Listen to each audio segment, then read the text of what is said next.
her too. Okay, bye. What's your average day like here? Quite hectic, lots of meetings. Publishers tend to be kind of quite verbose. Authors. Do you guys know what a publisher is? So look around, what is there a lot of? Books. Publishers print books, right? So if you want to get a book printed, you have to go to a publisher.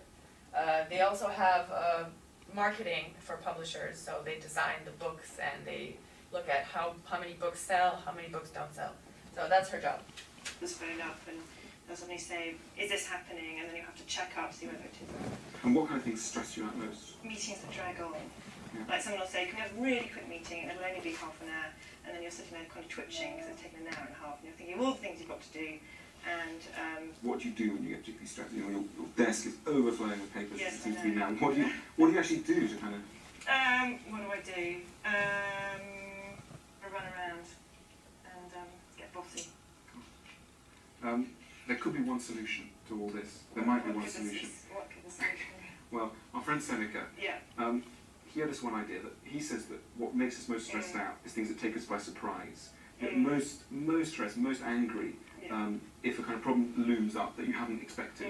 So if you've told yourself, okay, things probably will go wrong, the art department probably won't get the thing, you know, my assistant will be late, etc., etc. Yeah. When these things happen, you're kind of prepared for them.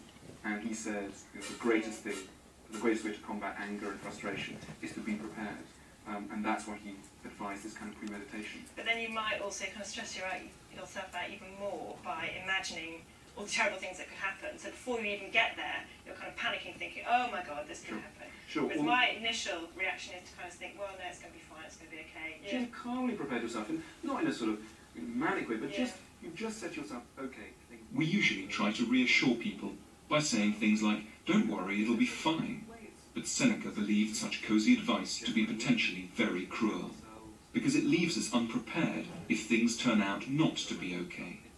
So he recommended an opposite strategy, a calm, daily meditation on all the things that might go wrong. And I think what he was trying to do was simply get us to structure those thoughts, which we sometimes have, so that we'd actually do them every morning. You do it every morning. So you do it every morning. Yeah. I mean, is there something you'd like to try, maybe? Yeah. Okay. Give it a try. Okay. Well, I'm going to be late for work because I'll get to the bus stop and I'll wait in front of the bus and it'll finally come. And then what will happen is that the bus driver will be in a bit of a hurry. So he'll slam the brakes down and he'll probably crash into somebody. And so then I'll be late for work and then I'll be late for a meeting, which starts at 9. And I'll walk in and 20 people will turn down. As I kind of predicted, the bus didn't have a crash, but it was really, really late, so I was late and I was a bit confused. Nothing on too depressed when I'm getting more work out of it. I have a doctor's appointment. I'm just a check-up, but that wouldn't say that I've got terminal brain cancer. Hi, I'm a bit late because I overslept, which is really annoying because I was planning to get in early and write a presentation for an author. So that's kind of scuppered that plan. I've got a cold, so probably developed into pneumonia or something. And I've got a meeting with UIP, which is the film distributor, and a film client that we're doing. And they'll probably demand loads of money from us, which we don't have, and we'll end up having a well, I thought I'd kind of sum up my week as being deeply pessimistic every day. I think in a way it can be useful. Probably makes you prepare a bit more and realise that you're rushing around a little too much and everything's a little bit too last minute.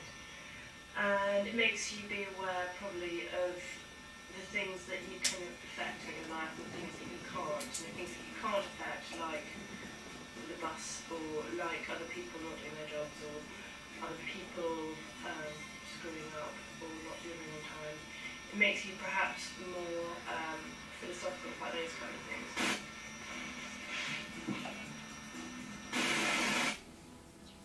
Of course, Seneca wouldn't suggest to Venetia that she shouldn't ever expect things to go to plan.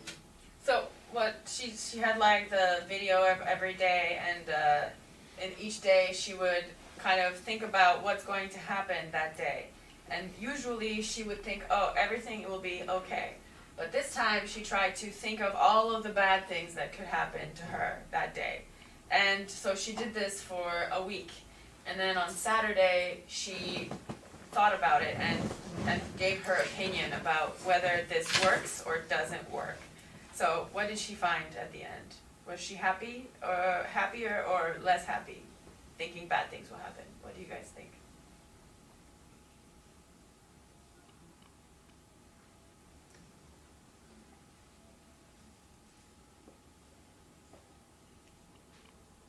Cindy,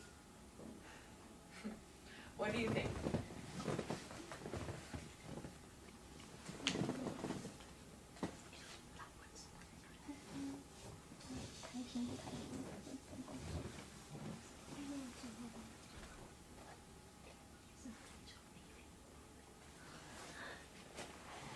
Maybe unhappy.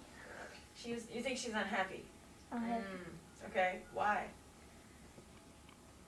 It's very hard.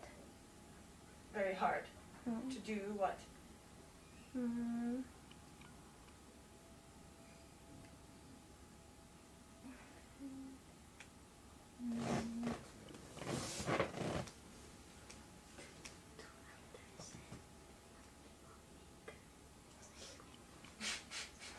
Thank you, Gigi. Yeah, okay. So at the end of this week where she thought about bad things, she realized that thinking about the bad stuff that will happen, you start to see what can you change and what it's not your job to change, right? So her being late to work because of the bus, that's not her problem. So her feeling bad about that part, it adds nothing to her life. But then worrying about like not certain things that she can change, then that was helpful, right? So thinking the bad stuff about stuff she can change was okay. Thinking bad stuff about things she can't change, well, it's just extra worry for nothing, right?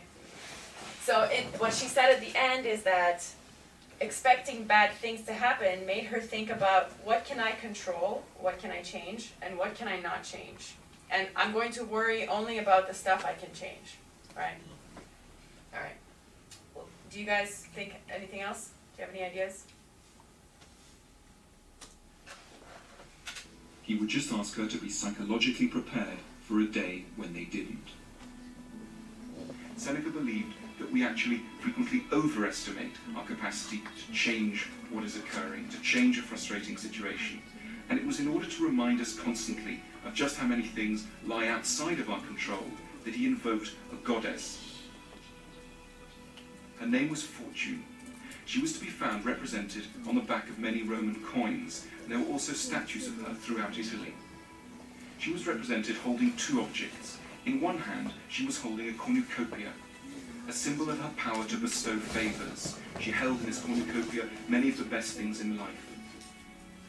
But Fortune also held another object, a far darker object, a rudder, which was a symbol of her power to shift our destinies for the worst. If she was feeling fiendish, and she frequently was, she could, just at the touch of the rudder, destroy our lives, destroy our jobs. She could cause untold headaches for us.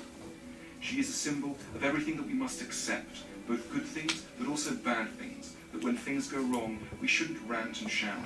We should remember that many of our frustrations are in fact the work of this fiendish goddess, whose actions we cannot change.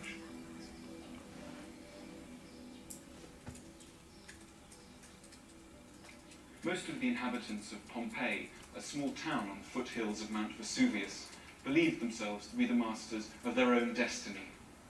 But there's perhaps no starker reminder of what lies outside our control than the forces of nature. At midday on August 13th, AD 79, they were to discover that Fortune had plans of her own for them.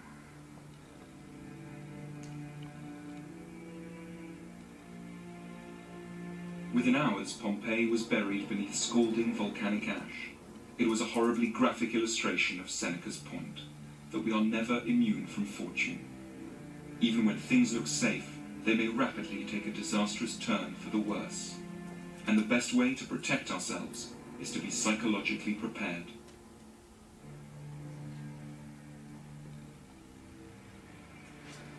Do you guys know about Pompeii?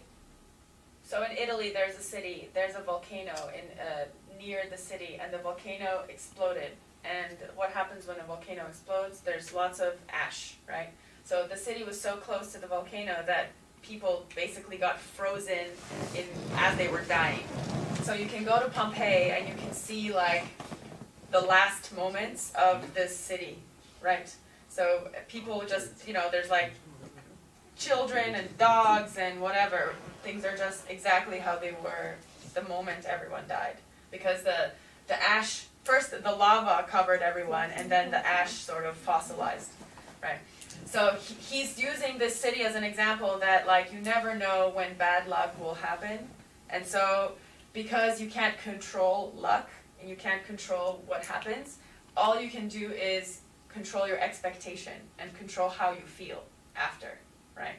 So he's saying that it's normal to get angry, but to be free, in order to really live like a free person, you have to understand that the only thing you can control is how you feel about something and what you do after bad luck happens, right? We can't really control bad things happening. They're going to happen all the time anyway. So, yeah, his idea is that to stop anger, you have to stop this idea that only good things will happen. You have to accept that bad things happen, and then I get to choose, I can control how I feel and what I do after. Right? We tend to think that the most important thing about philosophers is the books they've written, that this is where all the consolation and wisdom must lie. But the ancients held to the far richer idea that we should also be guided in moments of trouble by the way philosophers actually lived and died.